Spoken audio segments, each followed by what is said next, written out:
Welcome back. Today's topic is the 4 worst deal-killing mistakes in real estate. So write these down. As always, I always like to start out the podcast by letting you guys know we are more than happy to share all of our notes with you, and just simply go to harrisrealestatedaily.com and subscribe to the newsletter. We ask you to do that at the top of every podcast because it saves me, frankly, from getting messaged on Instagram and all the other places asking for the notes. The notes we'd love to give you. They are free. It costs you nothing.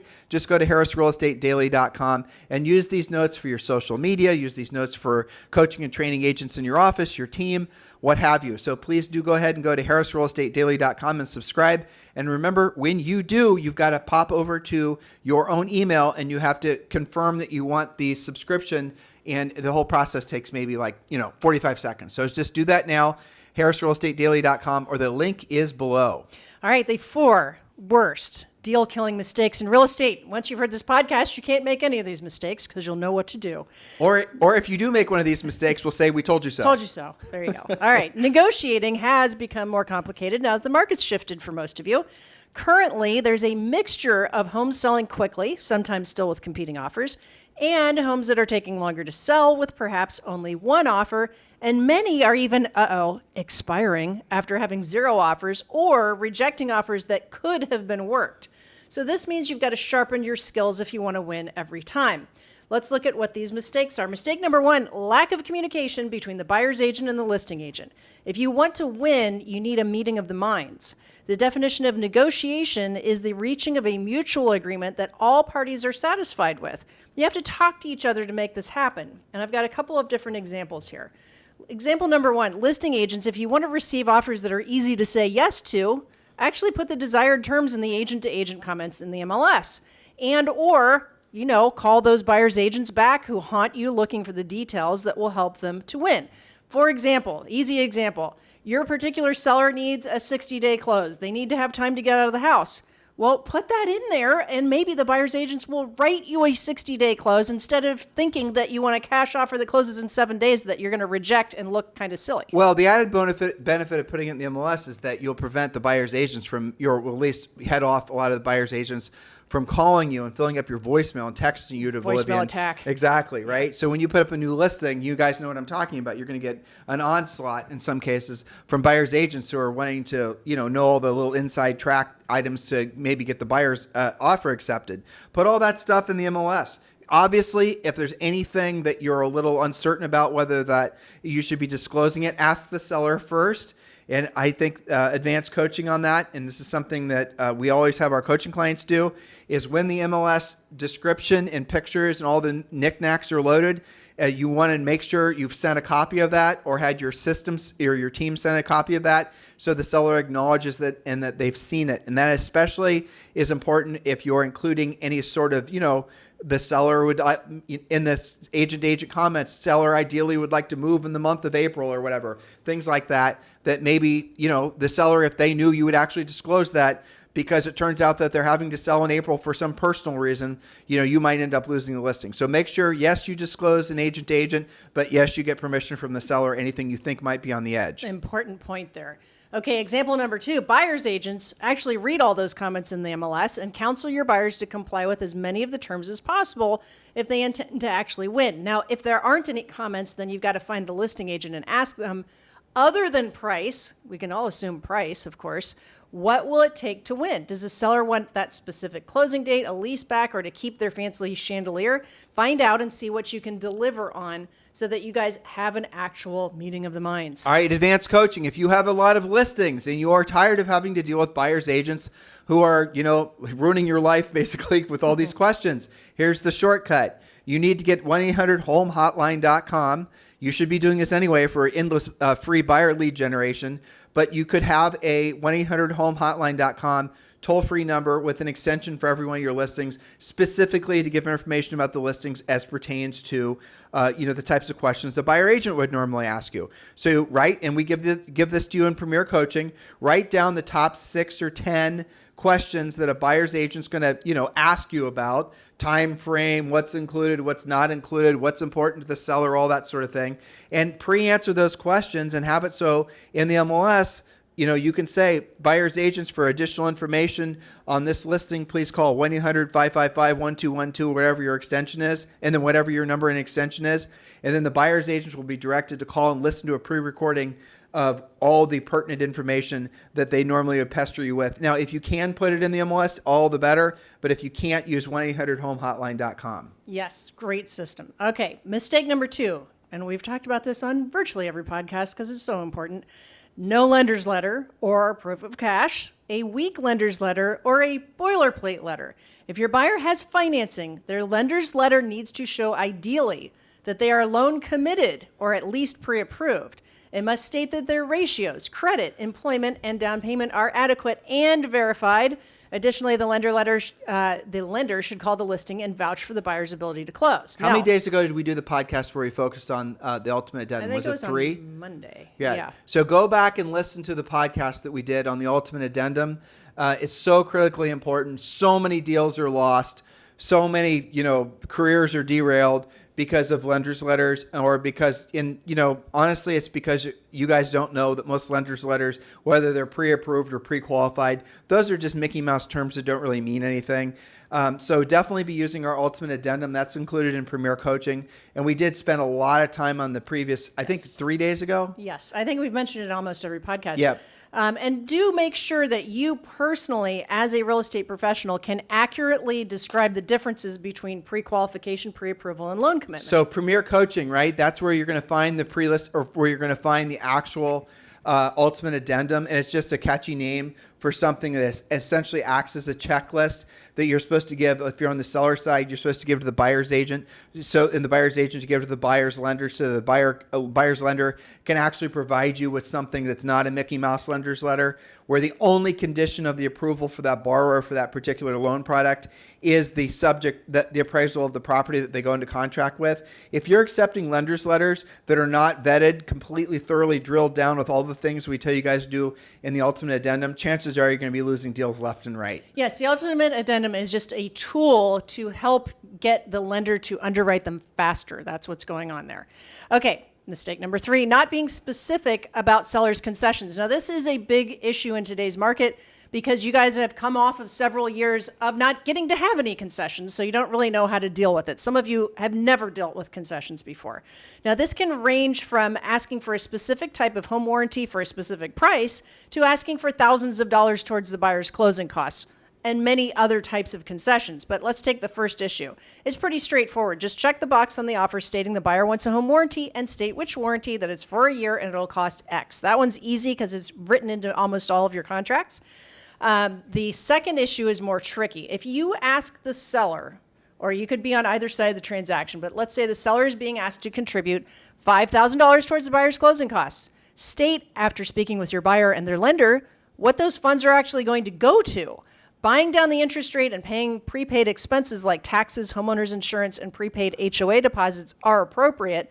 But if you're not specific, it can actually go to things that don't help the buyer. Okay, so we have shown you guys in Premier Coaching, and we've talked about on this podcast, how you can actually compete with new construction lenders as far as the deals they're offering their prospective build clients for financing. And you, in many markets, are going to have to be able to do the same level of creative financing that the lenders are doing. So if your rate right now is 7%, that's what your borrower is walking around with, and you've got a bunch of resale listings competing against new construction, even if the new construction is more money, but the builder's buying down the interest rates and the payments are less. Say the house is, new construction is $1 million, your resale is $700, but the payment on the $1 million, because the bought down rate is less than your $700. Guess which is more sellable? New construction. So you're going to have to learn how to do what the builders do. We teach you guys how to do this in Premier Coaching.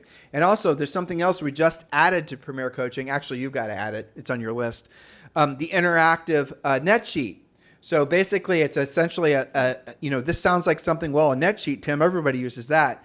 We created a net sheet, actually, that's going to make it so that you can show the variables that might change throughout the transaction, closing costs being the example Julie just gave you. So you can show the seller in real time what their actual net's going to be. That way they can't say they're caught.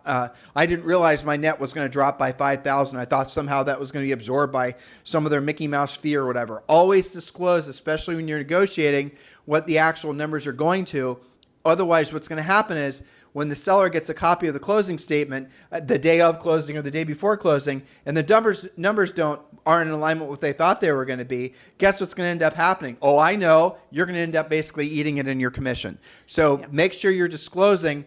And now maybe you did disclose during the process of negotiating and they just forgot. Or you didn't explain it clearly. Exactly. Or they act like they forgot. Yeah, well, so that was the mistake, right? Not being clear about what the concessions are and how they work to both sides of the transaction. And remember, you guys can join Premier Coaching right now for free. The link is down below to join Premier Coaching, or just go to premiercoaching.com.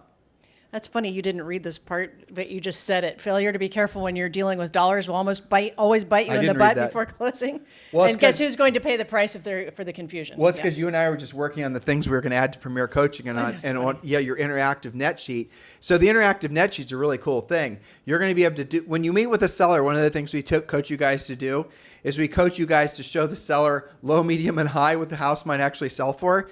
And so the low, medium, and high range would be, the more aspirational price would be the high one. The realistic market price would be the one that, based on your comps. That's in the middle. And then the low one would be not realistic, but, somewhere in the middle or somewhere less than what market is. And you show them all three, variable or all three outcomes.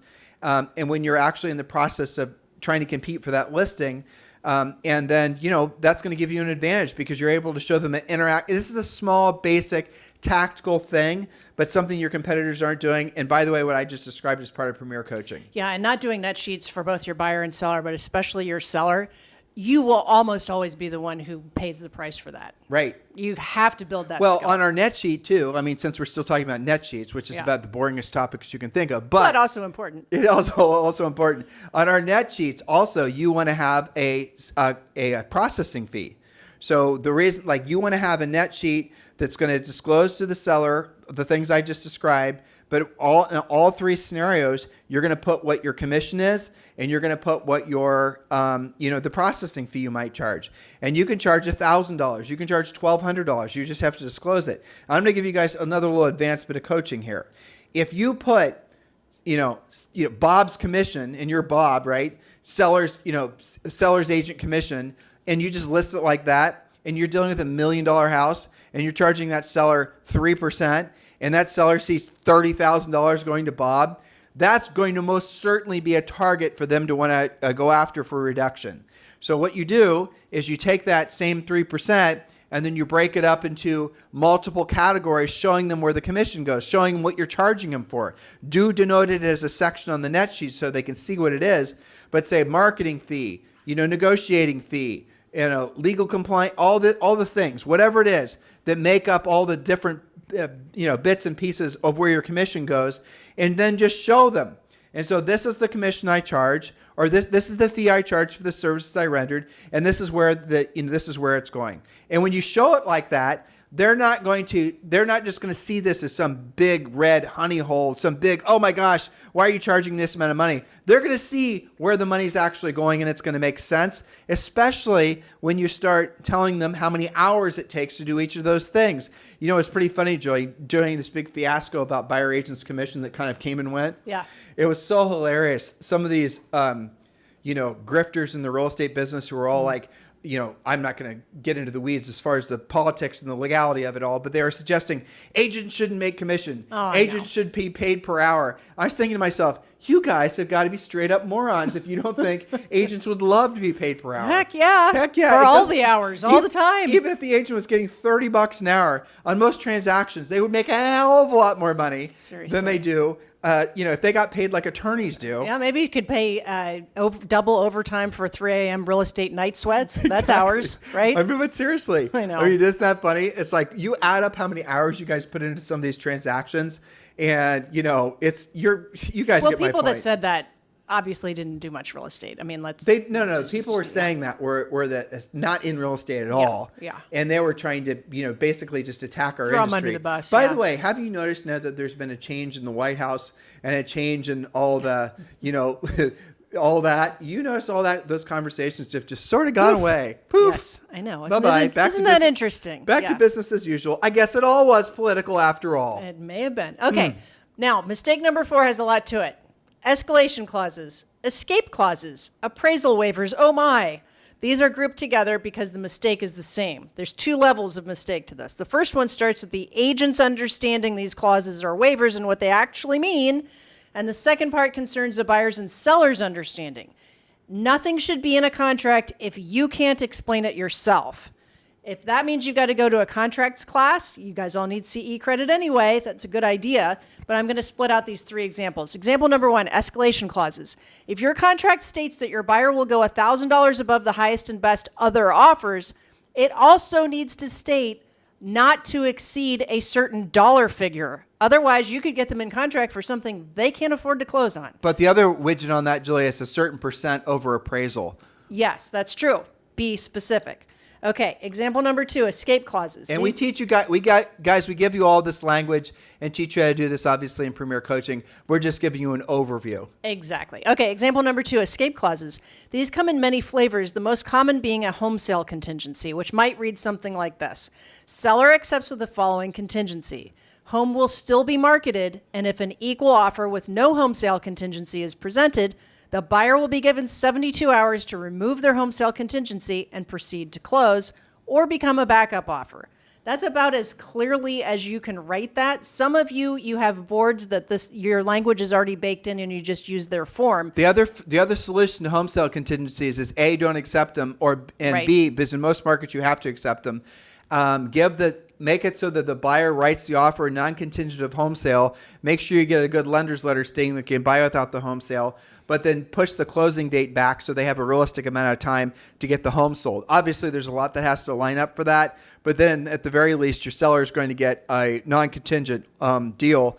And you have to make sure, again, the key here is to making sure all this work is use our ultimate addendum so you're not getting a Mickey Mouse lender's letter. Yes, that's right. And do you know what caused me to want to do this topic for this podcast? I had a coaching call with a very experienced agent in Phoenix last week who had not until recently dealt with home sale contingencies. Now, she's got a $1 million+ house in contract, but it's contingent. It was their only offer, so they took it contingent on home sale. And her question was this, I thought it was interesting. She said, it's contingent on home sale. Is it ethical to continue to market it and to do an open house on it while we've got this contract? And I said, well, yes. What is your responsibility to? Representing your seller and getting them the best offer possible, right? But because she wasn't that comfortable dealing with this yet, she had the question, it made her feel kind of weird that she was still going to do that. Let's give them some advanced coaching on that. Does that make sense? Yeah. Who are your clients in Michigan? What are their names? Jenny and Ryan. Okay, so they're joining eXp Realty with us. Yes. And by the way, if you guys would like to join eXp Realty and partner with Julie and I, we would love the opportunity to earn the right to be your eXp Realty sponsors. If you don't yet have a sponsor at eXp Realty, like Jenny and Ryan didn't, and you would like to choose Julie and I, you can just obviously join eXp Realty right now. Text me at 512-758-0206 and it'll help you get started. Again, it's 512-758-0206. Or if you're on, obviously, if you're listening to us on iTunes, Stitcher, Spotify, YouTube, or whatever, there's a link below so you can learn more about our eXp Realty group. These are all the things that Julie and I offer you on top of what eXp offers you.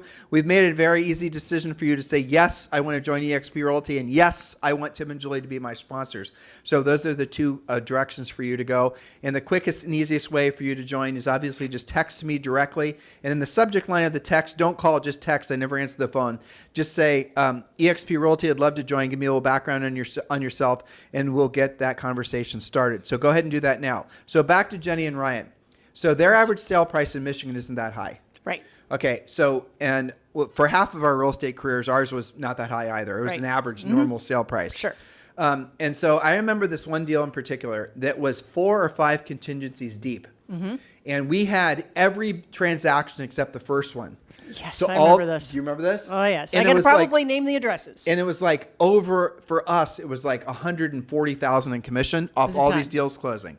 Yeah. So basically it was like a little first time buyer that was buying one of our listings. Yep. That seller was buying one of our listings. Yep. That seller was buying one of our listings. You guys get it? Yep. Okay. So we had this. Somewhere embedded in there was another agent, I recall correctly, but it was very much a stacked deep deal. All right. So anyway, all of these closings, all of these sellers' hopes and dreams and ambitions, all of this, was dependent on that first damn house selling.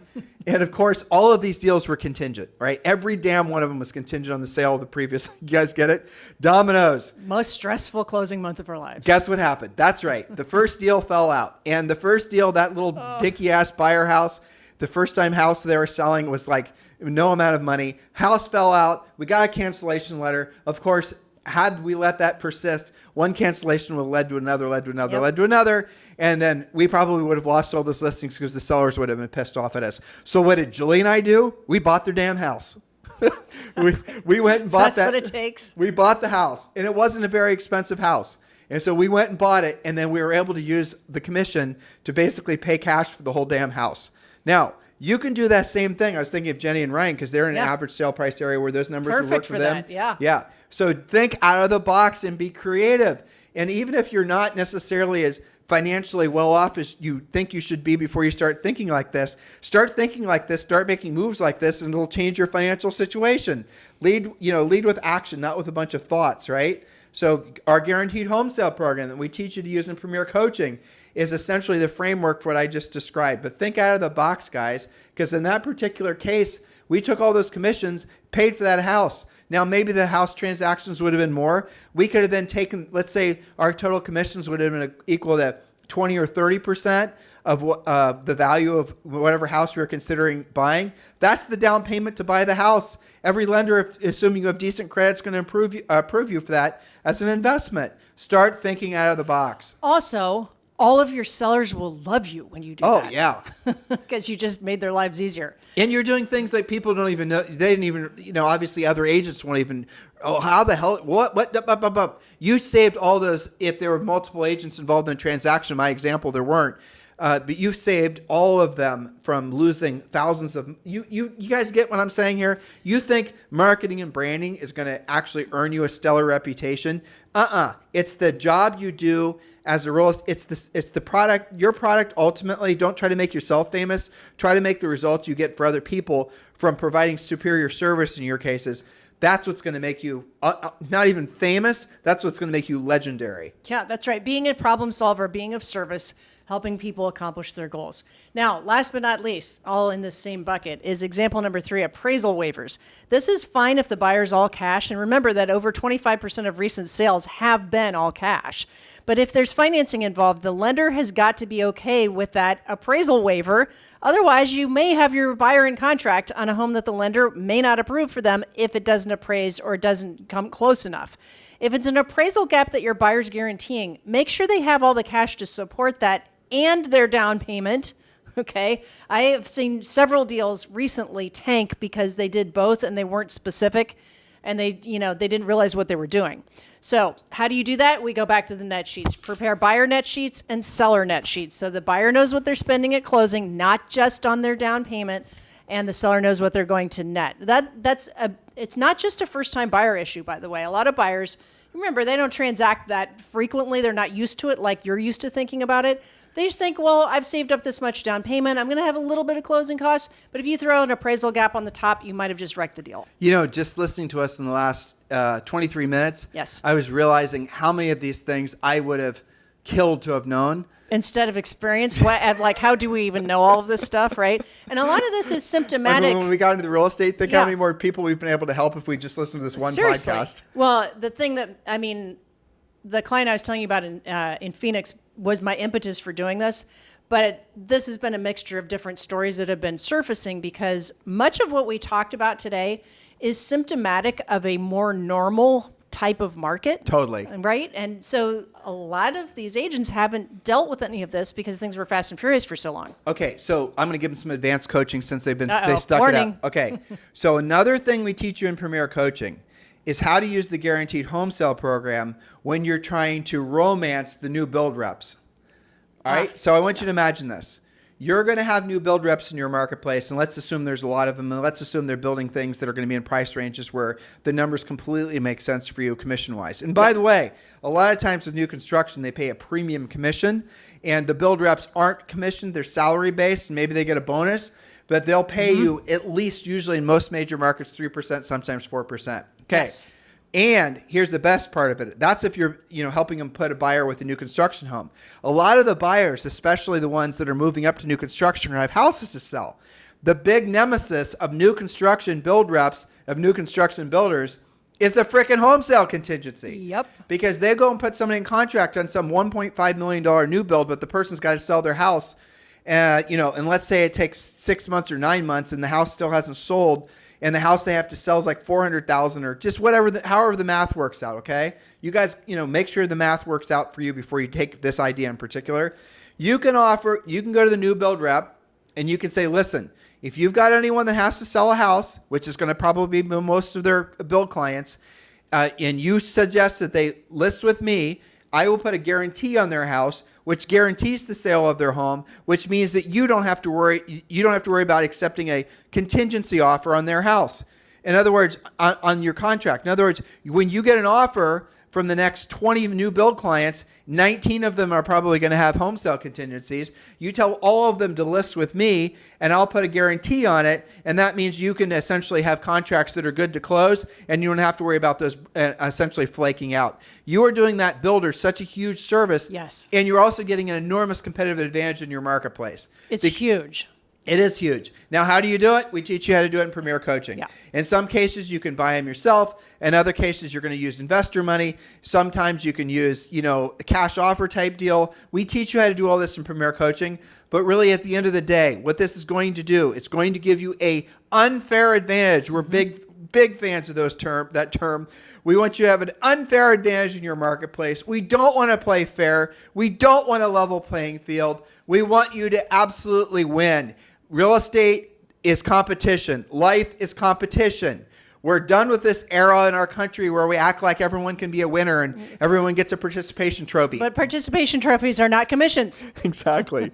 And so you have one person gets a check, one person gets paid, a whole bunch of people basically lose. We want you to be the winner. We're going to do everything in our power to always give you the unfair advantage in the marketplace, to be dominant with resale, to be dominant with new construction, to be dominant with notice of default, be dominant with probate, to be dominant with it does not matter. You need to learn how to dominate your market. Have that mindset. And I know some of you don't think like that. You're not wired like that, and I appreciate it. But if you're wired, if you can maybe manifest 10% of it, right? If you could just be a little bit more aggressive, a little bit more competitive, think of a huge difference it would make in your business and your personal life. So listen, guys, thank you for allowing Julie and I to be in alignment with our highest and truest purpose on this planet, and professionally speaking, of course, is being real estate coaches. We love the opportunity to present our information because we know it makes a meaningful impact on your lives. Again, it's always our pleasure and our honor to walk this path with you. Our slogan is love your real estate journey. And that's certainly how we feel every time we're doing this podcast. We try to motivate you. We focus on educating you. Now it's your turn to get into action. And one of the actions we strongly encourage you to take is if you're ready for a broker upgrade, let's talk about you joining with Julie and I at eXp Realty. Text me at 512-758-0206. In the meantime, have a fantastic day, and we'll talk with you on the show tomorrow.